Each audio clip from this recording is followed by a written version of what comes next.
Tema de hoje é especial, hein? Vamos falar sobre o novo Código de Processo Civil. Fique atento, mudou o novo CPC, o novo Código de Processo Civil. E você precisa entender o que mudou, o que não mudou. Isso é importante para que você consiga sucesso aí, realmente nos seus negócios imobiliários, sucesso na sua vida, tá bom? Mudou todo um trâmite. Quando eu falo de processo civil, é realmente um direito residual. Quando o direito do trabalho precisa de alguma informação, existe uma lacuna, é lá que vai buscar essas informações que faltam lá no direito do trabalho. O direito penal também, o processo penal também, quando falta alguma informação, é lá no direito, no processo civil que vai buscar informações para suprir essa lacuna, tá bom? Então o programa de hoje é importantíssimo, não vai esquecer, hoje é prova, vamos divulgar isso, você pessoal do Facebook, aí vamos acessar, né? Faça o cadastro lá, que você vai receber a notificação, vamos divulgar o programa pelo WhatsApp também. Bom, professor, o que é prova então? Vamos falar o que é prova. E aí eu falo, prova é o principal instrumento do processo. O autor, quando ingressa com a ação, o requerente, o que ele mais quer, né, ou o desejo dele ou do advogado dele, é o quê? Ter o maior número de provas. E o réu? O réu também. Quanto mais provas ele tiver, mais chance ele tem de conseguir êxito, a procedência do processo. Lembrando que a sentença pode ser procedente, improcedente ou procedente em parte. Então, prova, tanto na inicial, numa contestação, ou seja, a defesa, é realmente um instituto dinâmico para levar conhecimento ao juiz daquele determinado fato. E quando eu falo de prova, existe uma grande confusão. O pessoal fala prova documental, é papel, não é bem assim. Nós vamos aprender hoje. Tenho certeza que desse programa em diante você vai saber o que é prova e nunca mais vai confundir de forma bem didática para você. Quando eu falo de prova, então o grande objetivo da prova é levar, o instituto da prova, é levar dinâmica ao juiz. O juiz de direito, se for o juiz do trabalho, no processo trabalhista, é o juiz do trabalho, é levar dinâmica, conhecimento material, conhecimento fático, para que o juiz possa pronunciar uma decisão. Quando nós falamos em processo, é importante lembrar que nós temos duas jurisdições. A jurisdição judicial, na verdade é judicial litigiosa, ou seja, tem briga, tem litígio, e a judicial contenciosa, né? Na verdade não contenciosa, mas na verdade voluntária. A litigiosa é a contenciosa, a voluntária é a consensual, ou seja, não tem briga. E quando tem briga tem autor e réu, tem partes processuais, requerente, requerido, autor e réu, sentença traumática. Quando é uma jurisdição voluntária, ou seja, consensual, não tem briga. É uma simples homologação. Traz um exemplo, professor, eu trago. O divórcio consensual, voluntário, direto, aquele divórcio que o casal não tem briga. O casal vai se divorciar, mas ambos continuam se dando bem. Ambos ainda continuam se entendendo. Vão se divorciar, porque chegaram ao acordo, chegaram a uma decisão de se divorciar porque acabou o amor, mas são amigos ainda. Inclusive vão contratar um advogado só para fazer esse divórcio. Um mesmo advogado vai ser o advogado dos dois. Então é um verdadeiro acordo essa peça. Nós falamos inicial, mas é um acordo. Já vai tratar sobre partilha de bens, do próprio divórcio, vai tratar sobre alimentos, se é que tem um filho ou não, vai tratar de alimentos provisórios, porque hoje nós sabemos que a esposa, ou o ex-marido, ou ex-esposa, pode receber uma pensão se um ou outro tirou do mercado do trabalho. Então, tudo isso é uma situação que pode ser resolvida dentro de uma peça, porque a jurisdição ela é voluntária, é consensual. Quando é litigiosa, tem autor e tem réu.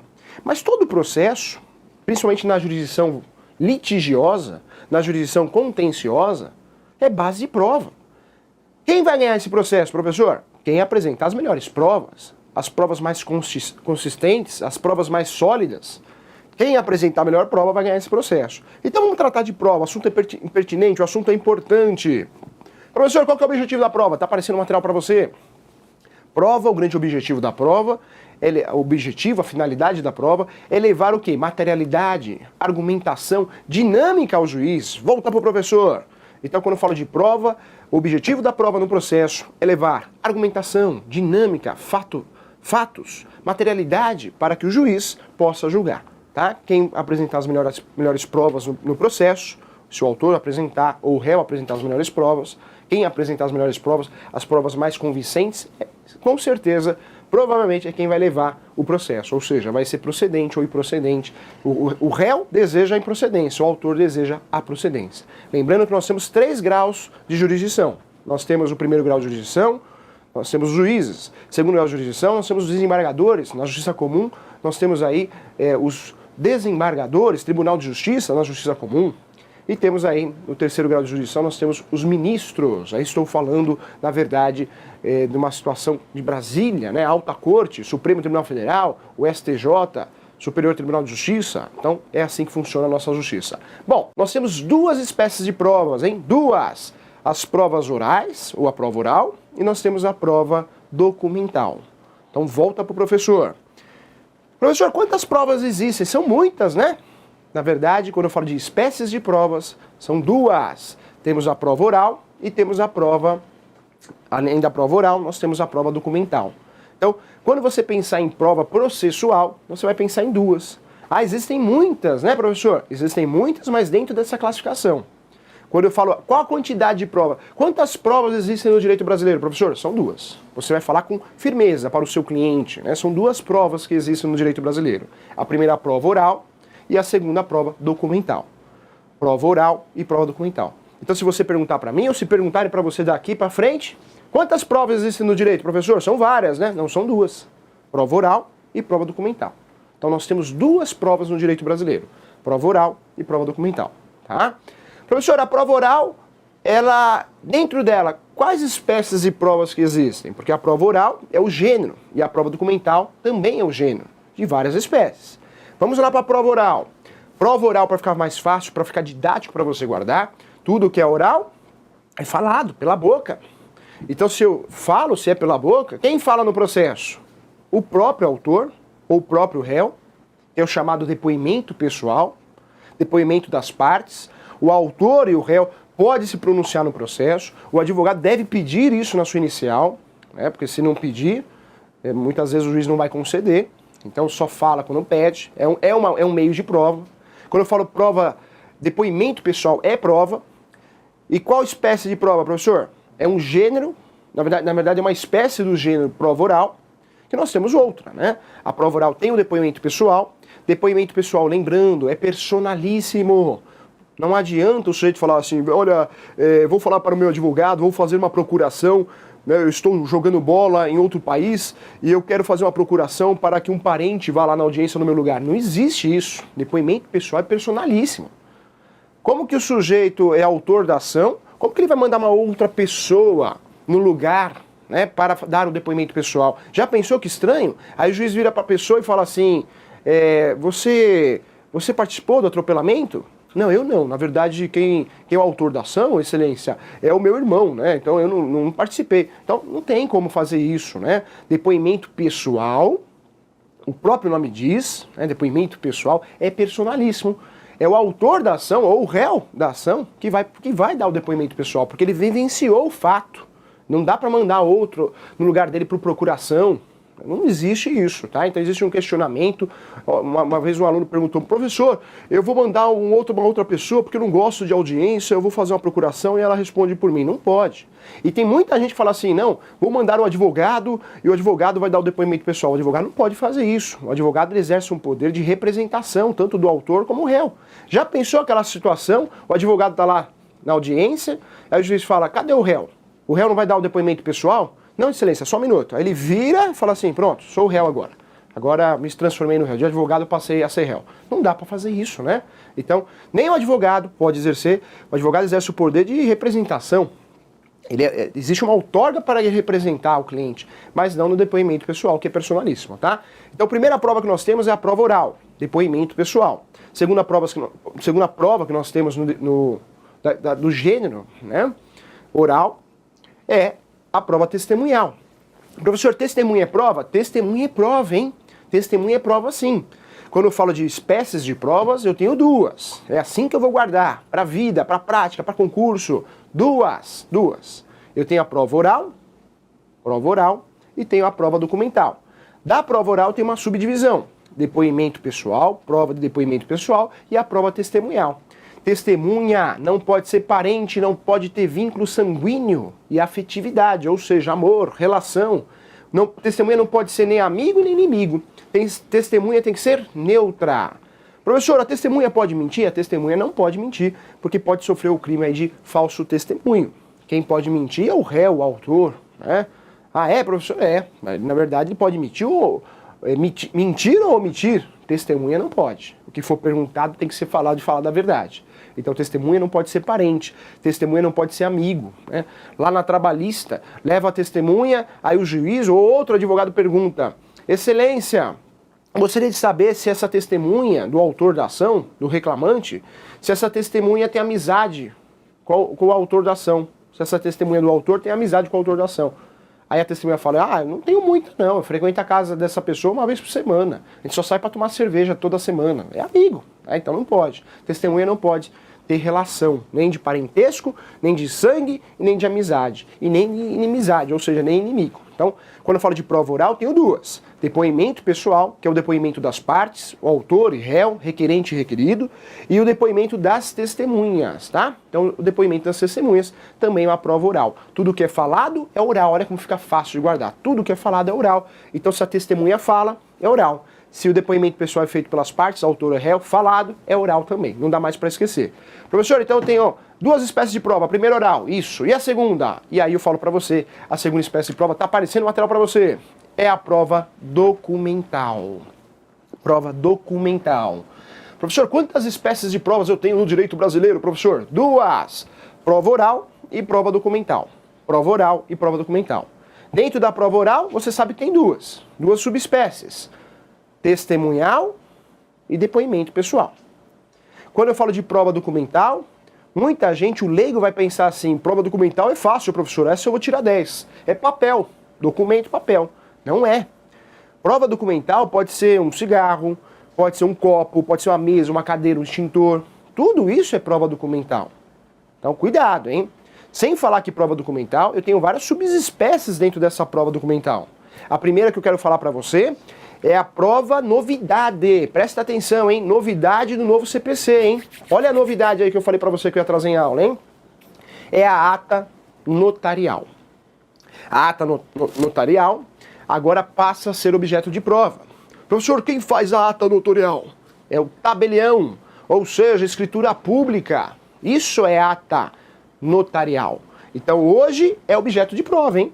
Então, no passado, no antigo Código de Processo Civil, não era. Hoje, com o novo Código de Processo Civil vigente, presta atenção, hein? Já está vigente. A ata notarial torna-se prova, sim. Prova que eu falo para processo judicial. Então, se você tem um documento, né, feito lá no tabelião, isso é reconhecido como prova. É reconhecido como prova, pode ser utilizado como prova.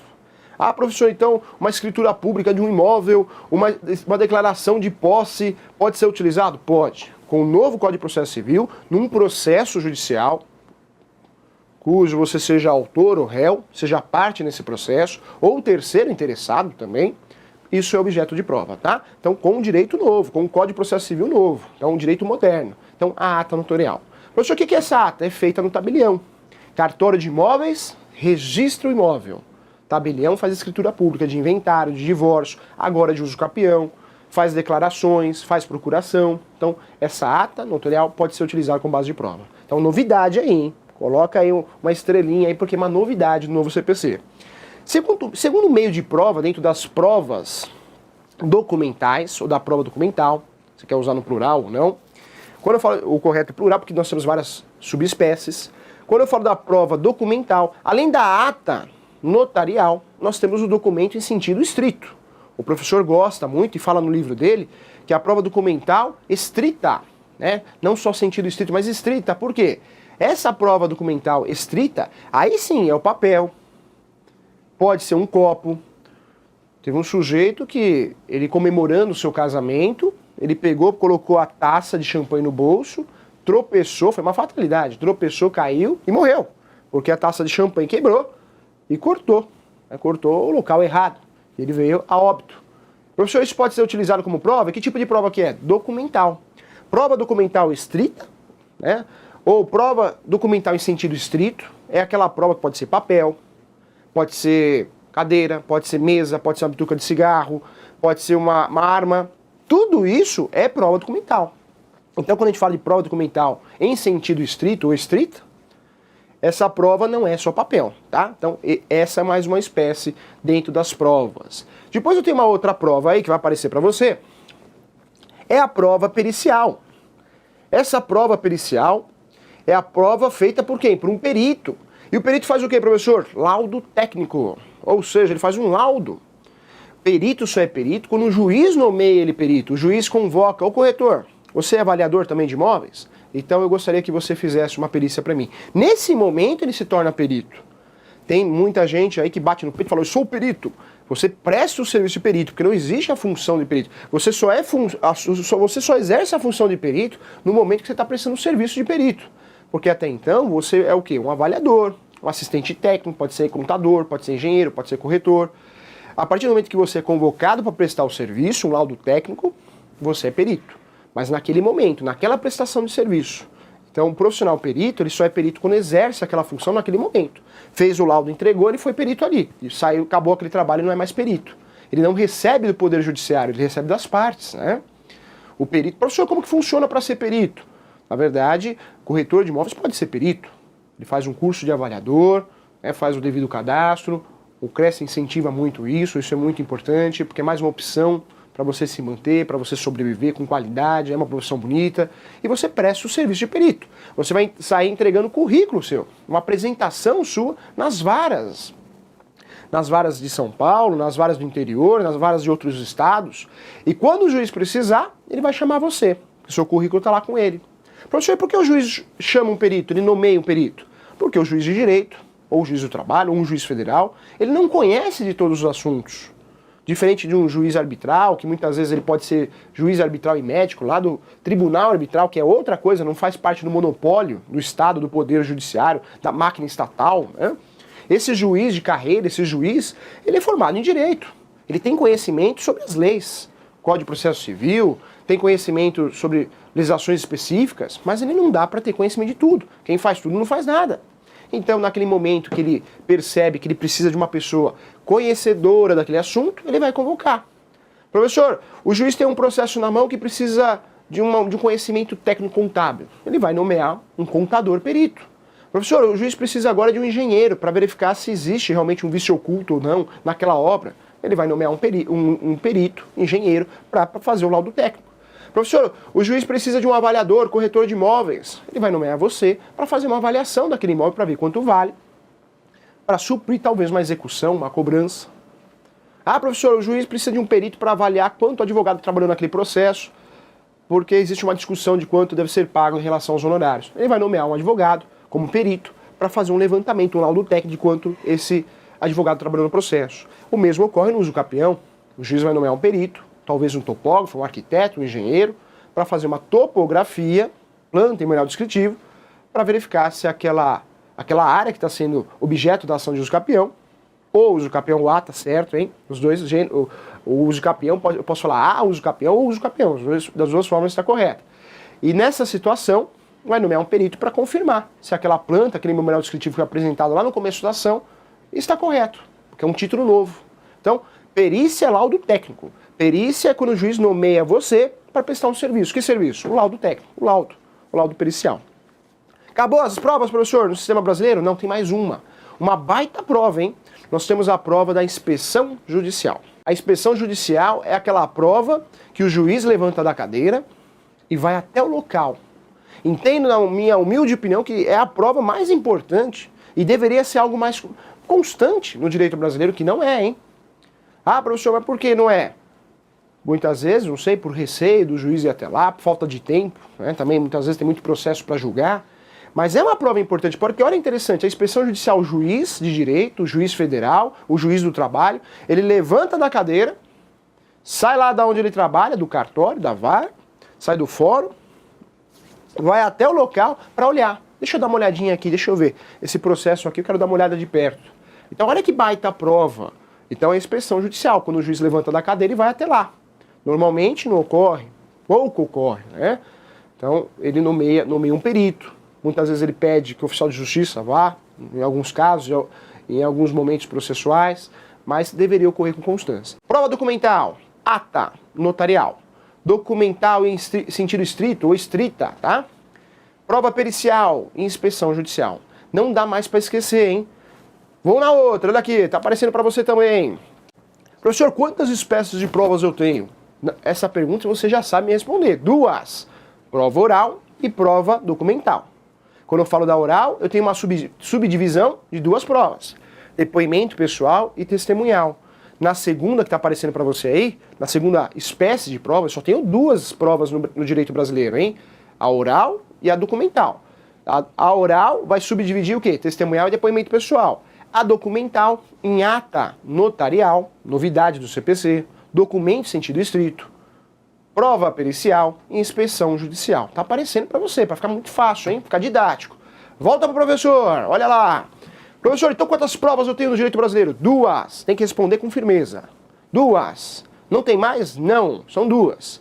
Essas duas espécies de provas, que é a prova oral e a prova documental, vai ter uma subdivisão. Então cada uma vai ter uma subdivisão dentro da sua espécie. No gênero prova oral, eu tenho duas. Prova testemunhal e depoimento pessoal. No gênero prova documental, eu tenho a prova em sentido estrito, ou prova estrita, como está no livro do professor. Prova documental, né, em sentido estrito. A segunda, na verdade, é a prova notarial. A terceira, pericial. E a quarta, a inspeção judicial. Tá? Então é assim que funciona. Professor, já que estamos falando de prova, como que funciona a prova agora no novo CPC? Existe a questão do ônus da prova. Cuidado, hein? Existe uma confusão muito grande na prática. No Código de 1973, o antigo CPC, o código tratava aí que normalmente o ônus da prova... O que é o ônus da prova que eu não entendi, professor? Volta pro professor aqui. O ônus da prova, normalmente quem entra com a ação tem que provar o que está falando. Normalmente é assim. No Código de 73, normalmente quem entra com a ação tem que provar o que está falando. O autor tem que provar o que está falando. E aí o réu, muitas vezes, ele não tinha o ônus da prova. Muitas vezes ele só tinha o ônus da prova quando existia um fato impeditivo, extintivo de direito. Essa situação do fato impeditivo ou extintivo de direito é uma situação que muda a situação e reverte o ônus da prova. Isso lá no passado. Com o novo Código de Processo Civil, o novo CPC, o atual, isso mudou. Hoje existe a chamada carga, ou ainda, né, dinâmica, distribuição dinâmica da prova. Outros termos que são utilizados também. Acho mais didático para você guardar. Distribuição dinâmica da prova. Hoje, quem vai aplicar o ônus da prova, ou seja, aquele peso de provar, é o juiz.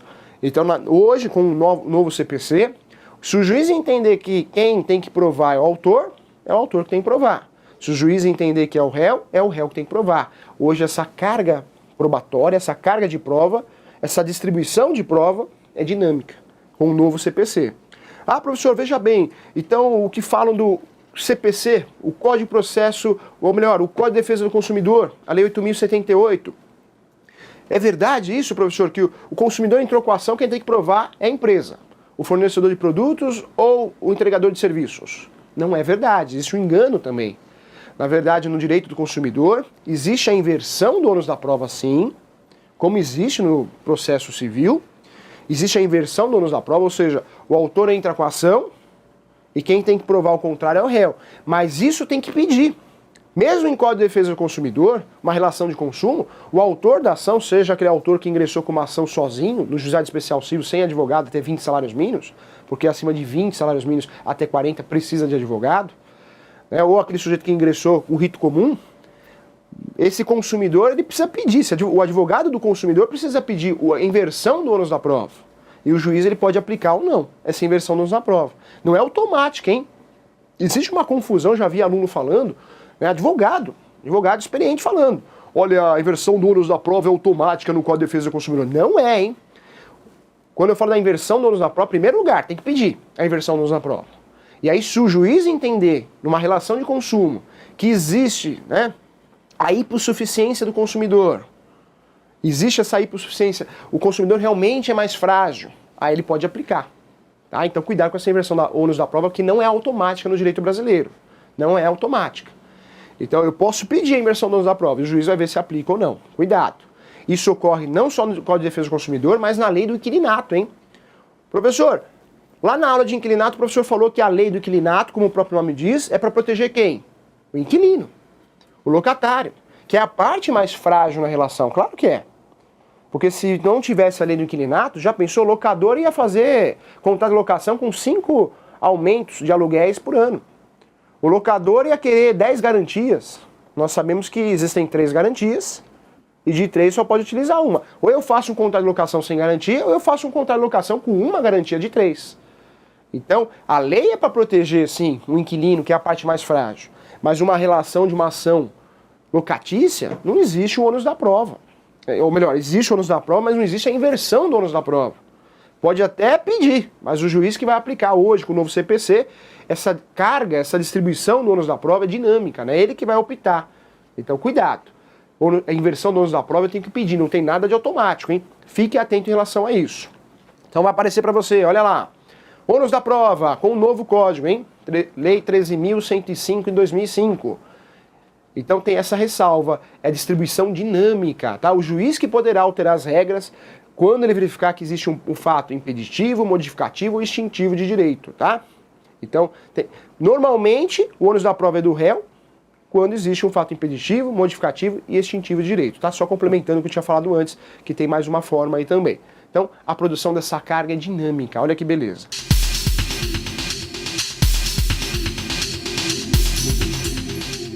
Professor, o e-mail ou o Facebook pode ser considerado prova? Então vou começar lá do começo da aula, hein? Quantas provas existem no direito brasileiro, professor? 2, é só 2. Nós temos a prova oral e a prova documental. Dentro da prova oral, nós temos depoimento pessoal e testemunhal. Dentro da prova documental, tem a prova documental estrita, ou em sentido estrito, que é o documento, papel, mesa, cadeira. E nós temos a própria ata notarial, né, que agora é novidade. Temos também a prova pericial, temos também a inspeção judicial. Então, o direito brasileiro em relação às provas, e prova realmente é importante, porque a dinâmica levada até o juiz é um instituto da materialidade, do convencimento levado ao juiz para que ele possa sentenciar com base nas melhores e mais sólidas provas. E quando eu falo de prova, cuidado, hein?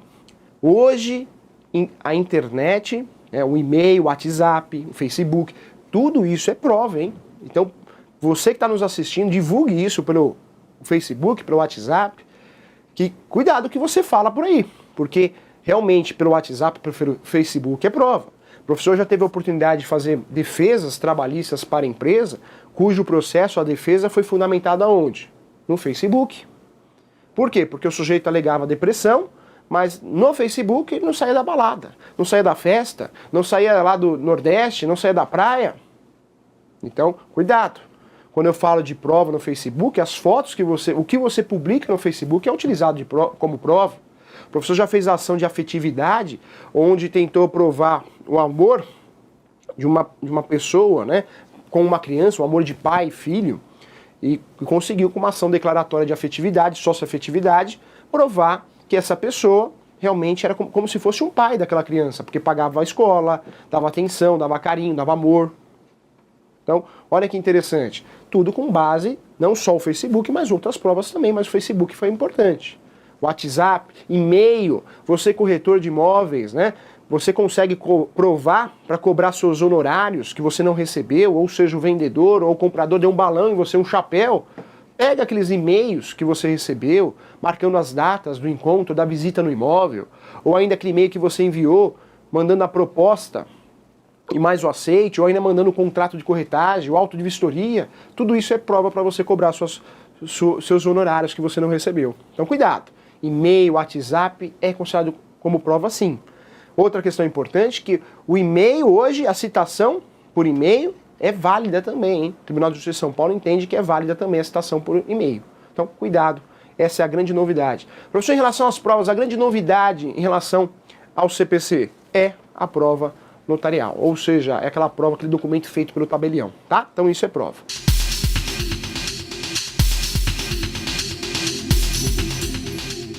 Então, Luiz, um grande abraço para você, Luiz de São Bernardo, hein? Um abraço para todo mundo de São Bernardo. Professor, o novo CPC vai agilizar alguma coisa, como por exemplo um processo digital, ou o tempo do processo não muda? Luiz, muito boa a sua pergunta, tá? Professor, o novo CPC, a intenção dele é criar uma celeridade processual? Claro que é. A intenção foi. O processo digital, a intenção do processo digital é diminuir o número de papel, né, aquele volume de papel nos fóruns, andando para lá e para cá, e também a celeridade processual? Sim, claro que é. É um bom instrumento? Sim, mas não é a cura de todos os problemas, não. Na humilde opinião do professor, não adianta, né? Hoje foi criada uma lenda, já uma lenda jurídica. Olha, o processo digital é muito mais rápido. É rápido, é rápido. Ou pelo menos deveria ser rápido. Porque atrás do processo digital e atrás do CPC existem pessoas. Então não adianta você ter um sistema digital, ter um novo Código de Processo Civil e as partes ou os funcionários, não estou falando que faz isso, nós temos exemplo de várias aqui em São Paulo que são sérias, são rápidas, mas não adianta a gente ter um sistema pronto para dar uma celeridade processual e tem greve, falta de funcionários, ou o funcionário vai, mas não está muito afim, ou o advogado fica criando atos protelatórios, ou a parte demora para entregar um documento. Então, o processo depende de pessoas. Enquanto as pessoas, e as pessoas no geral, os advogados, as partes, os funcionários do Poder Judiciário, não criarem uma outra mentalidade, né, uma mentalidade de produzir, ou ainda ter uma estrutura para produzir, porque muitas vezes o sujeito passa num concurso no Tribunal de Justiça, ele tem uma vontade, né, chega lá, ele quer resolver, ele fala, não, eu quero fazer meu trabalho bem feito, eu vou com vontade de trabalhar, mas ele não tem instrumento.